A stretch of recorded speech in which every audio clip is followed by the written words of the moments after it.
कोल्हापुरातील Varshanagar, Sambhaji housing society, Arihant park, Vrindavan park, MHADA colony आणि SSC board या परिसरातल्या नागरिकांनी अरिहंत पार्क आणि वर्षानगर इथल्या प्रस्तावित STP प्रकल्पाला विरोध दर्शवलाय।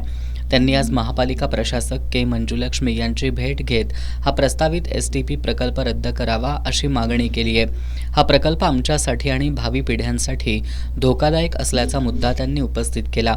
या प्रकल्पामुळे मोठ्या प्रमाणात दुर्गंधी पसरण्याची आणि पर्यावरणाला हानी पोहोचवण्याची शक्यता असल्याचं नागरिकांनी सांगितलं।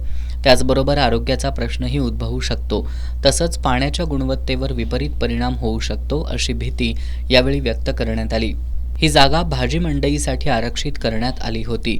स्थानिकांना विश्वासात न घेता या ठिकाणी STP प्रकल्प करण्याचा घाट घालू नये अशी विनंती प्रशासकांना करण्यात आली।